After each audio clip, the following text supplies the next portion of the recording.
नमस्कार दोस्तों, मेरा नाम है निशान सक्सेना। मैं सुनाता हूँ कहानियाँ।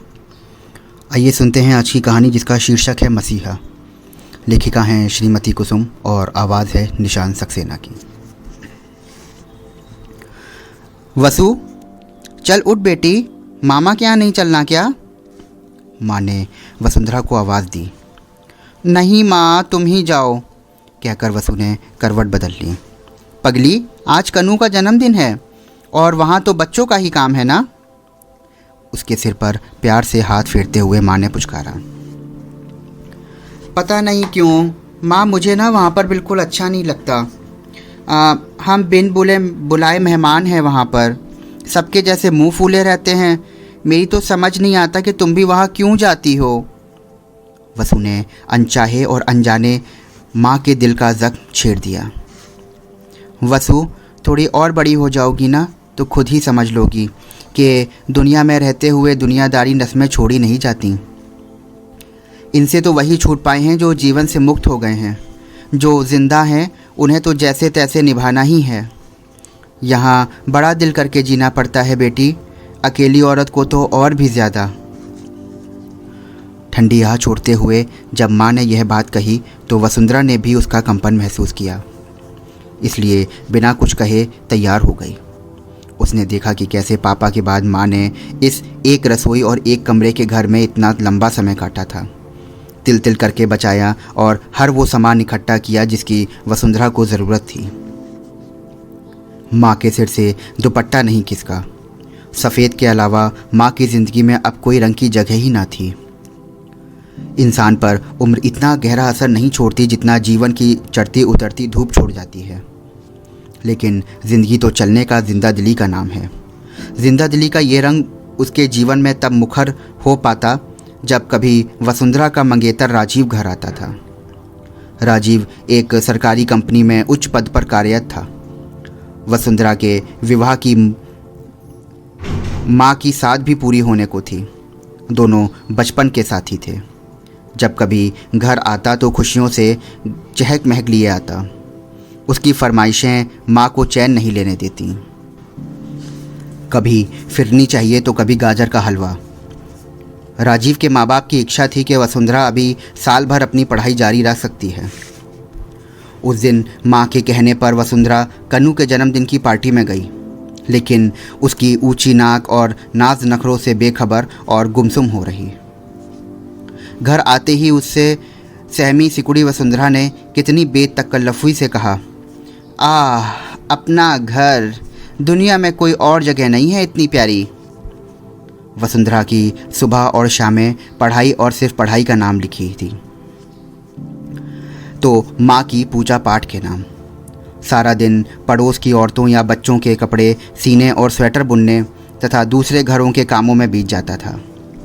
माँ ने भी कभी वसु की पढ़ाई में व्यवधान डालने की कोशिश नहीं की थी, पर अक्सर उसे समझाती।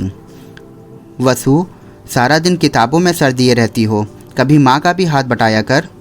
कुछ सिलाई कढ़ाई सीख ले बेटी, हाथ का हुनर भी हो तो आड़े वक्त में काम आता है। कहते कहते जीवन का दर्द उनकी आंखों में आ बैठता। हाथ प्रार्थना में उठ जाते, भगवान ना करे ऐसा वक्त कभी किसी पर आए।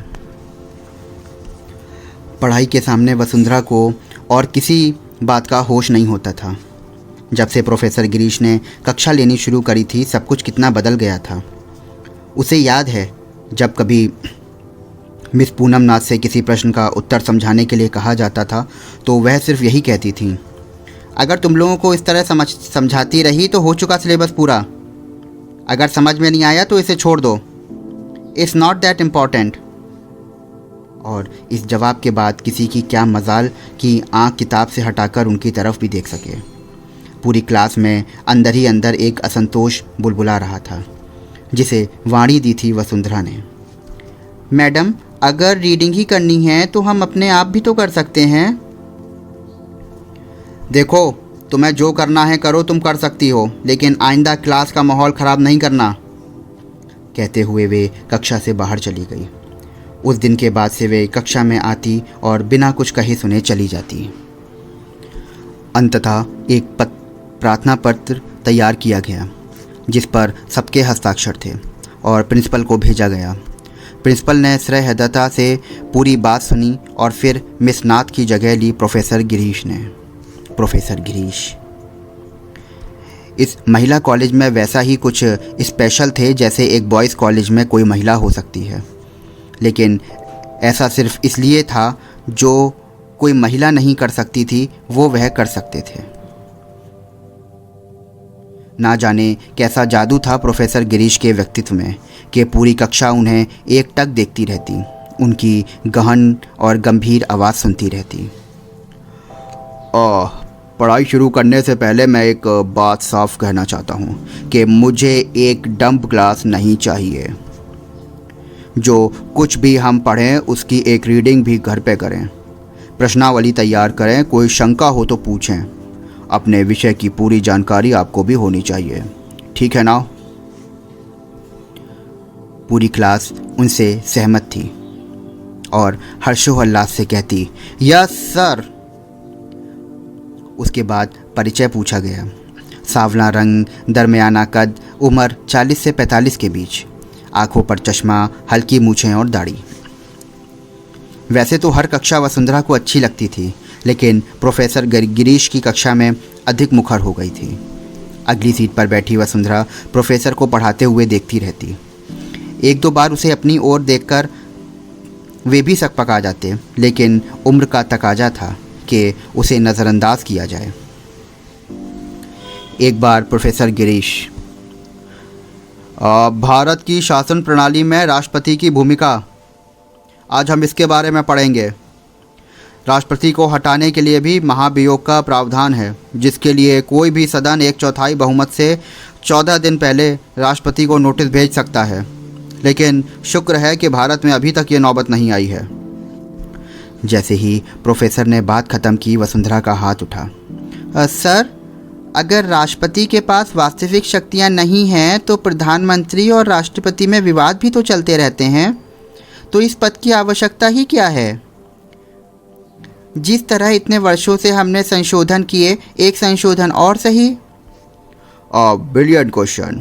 वसुंधरा को अपने हर सवाल के बाद और हर लेक्चर के बाद मैं ऐसे सवाल करती है तो मुझे बड़ी खुशी होती है। प्रोफेसर के इस कॉम्प्लीमेंट का इंतज़ार उसे हमेशा रहता था, जो उसे प्रोत्साहित करता था। वसुंधरा, संशोधन समस्या का हल नहीं है। ये तो पद ग्रहण करने वाले की गरिमा पर निर्भर करता है कि वह अपने पूर्वगामी की तरह अपना कार्यकाल पूरा करता है या कोई नया संकट खड़ा करता है। भारत में प्रजातंत्र है और बहस का सभी को हक है।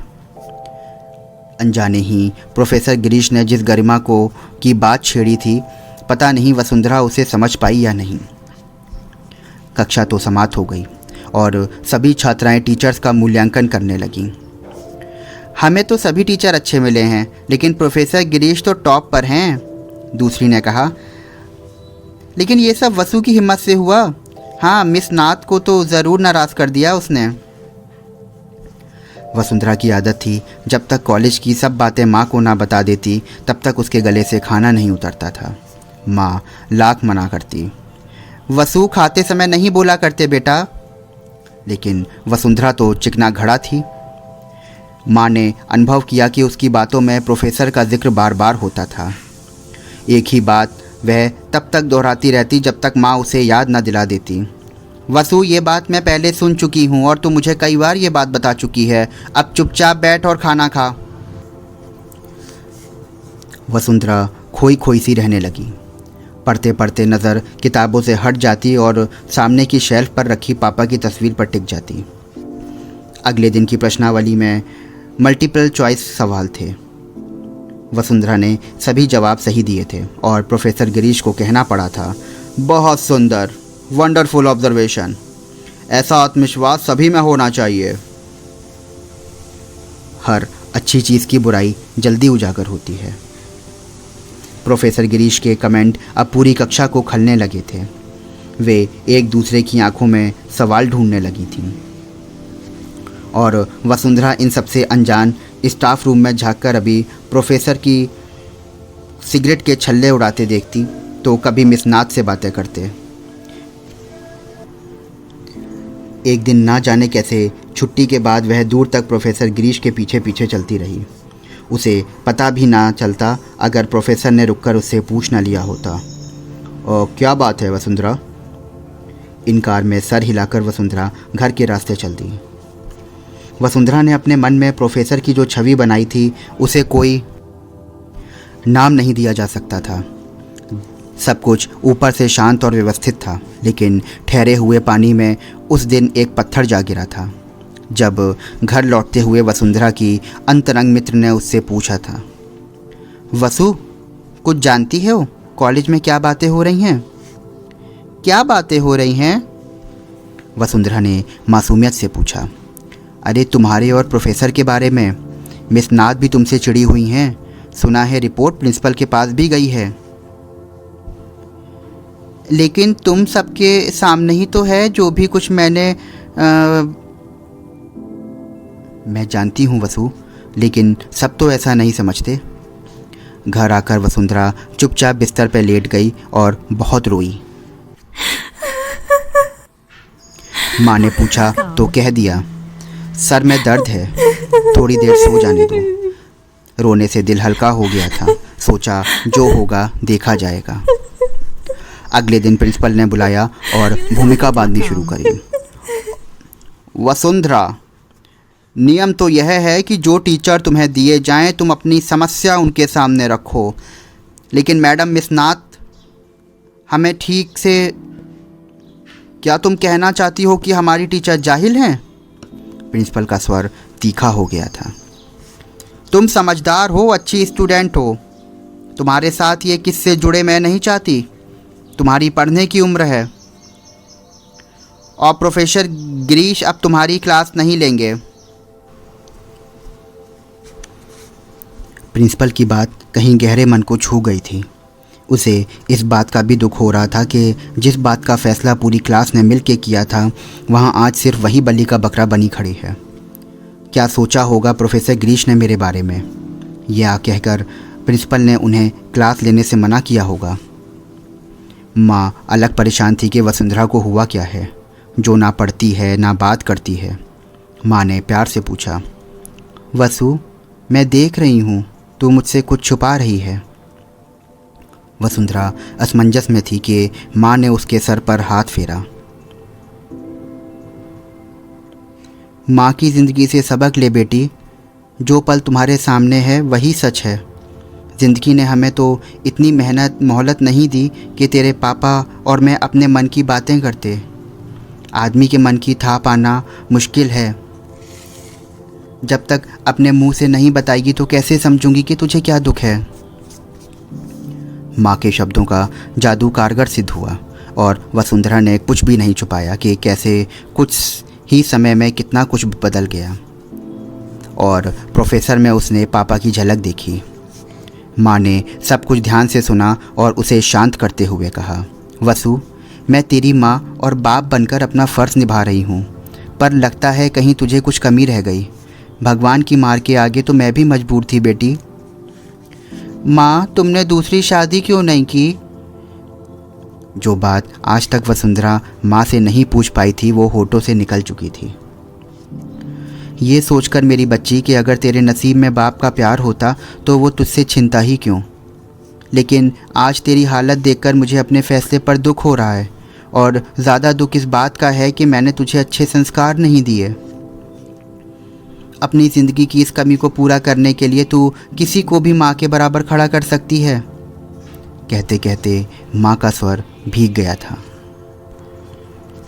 माँ, मुझे माफ़ कर दो। मैंने ये सब इसलिए सोचा कि मेरे जाने के बाद तो तुम अकेली हो जाओगी। लेकिन माँ ने उसकी अधूरी बात पूरी होने से पहले ही टोक दिया। अरे माँ,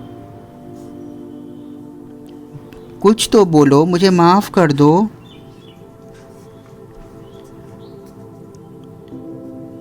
माँ बोली, माँ के अंदर झांक कर देखा होता ना तो तू समझती कि वो सिर्फ तेरे लिए खुद को समेट कर बैठी है। दुनिया चाहे लाख बदल गई हो, यहाँ अभी तक माँ बाप से ज़्यादा बच्चे का अच्छा बुरा और कोई नहीं सोचता बेटा। तेरे पापा से प्यार किया था, इसलिए उनके वादों और यादों से भी प्यार है।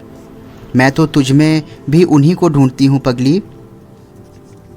वसुंधरा को एहसास था कि उसकी बातों से माँ को दुख पहुँचा है, लेकिन कोई भी नहीं समझ पाएगा कि लाख कोशिशों के बाद भी माँ उसके जीवन की वह कमी पूरी नहीं कर पाई थी जो एक बाप कर सकता है।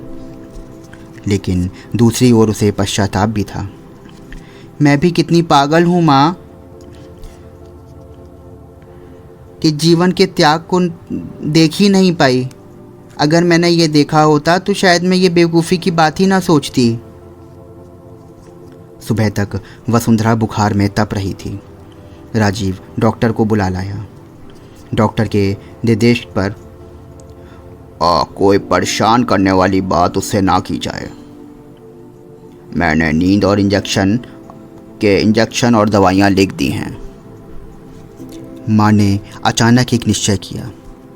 पड़ोस के वसु के पास बैठाया और उसके कदम कॉलेज की तरफ मुड़ गए। प्रोफेसर गिरीश के बारे में पूछा और स्टाफ रूम की तरफ बढ़ गई। प्रोफेसर गिरीश बाहर निकले तो माँ ने अपनी बात शुरू कर दी। वसु से आपके बारे में बहुत कुछ सुन चुकी हूँ कि आपके कहने से पहले ही पहचान सकती हूँ कि आप प्रोफेसर गिरीश हैं। जी हाँ, और आप शायद उसकी माँ हैं। बहुत समझदार है आपकी बच्ची। हाँ, और बहुत बदनसीब भी, माँ ने जोड़ा। मौके की नज़ाकत को भांप कर वे शोर से दूर लॉन में आ गए। अब बताइए। वसुंधरा बहुत भावुक है, ये मैं जानता हूँ। माँ बोली। माँ ने कुछ देर चुप होने के बाद बोला, वो मेरे जीवन का आखिरी सहारा है। मैं उसको खोना नहीं चाहती और मैं उसे समझा भी नहीं पा रही हूँ। माँ ने पूरी बात बताई। प्रोफेसर बोले, जो हुआ वो ज़िंदगी का एक हिस्सा है। ऐसी गलत फहमियाँ यहाँ आम हैं। आप बेफिक्र रहें, मैं उसे समझाऊंगा। उस शाम वसुंधरा ने प्रोफेसर का नया रूप देखा था। सारी औपचारिकताओं से दूर, खुले दिल वाले प्यारे से इंसान। कुर्सी खिसकाकर जब वे वसुंधरा के पास बैठे तो बोले, कॉलेज में सबको देखना होता है, वहाँ रिश्तों की बात कैसे हो सकती है? सर, मुझे इस बात का दुख नहीं है कि कॉलेज में क्या हुआ। दुख तो इस बात का है कि मैंने माँ का दिल दुखाया है। मैंने आप में। कुछ ना कहो बिटिया। सिर्फ इंसान के पास सोचने के लिए दिमाग है, वह अच्छा भी सोचेगा और बुरा भी। दुखी होने की कोई बात नहीं है। माँ ने राजीव से उनका परिचय करवाया तो उन्होंने पूछा, तो आप कब बुला रही हैं शादी पर मुझे?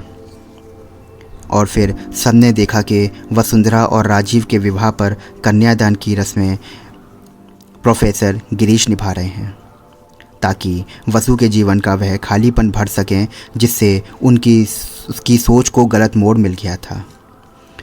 उनका परिवार भी वहाँ उपस्थित था। माँ की आंखों में चमकते मोती उस मसीहा के प्रति आभारी थे जिसने बिना कुछ पूछे उनके मन का मर्म जान लिया था। राजीव और वसुंधरा उनके कदमों में झुक गए थे। तो दोस्तों, ये थी आज की कहानी। आशा करता हूँ कि आपको मेरी ये कहानी पसंद आई होगी। तो मिलते हैं अगली कहानी के साथ में। तब तक चैनल को सब्सक्राइब करिए, शेयर करिए और फॉलो करिए, और स्टार रेटिंग देना बिल्कुल ना भूलें। शुक्रिया।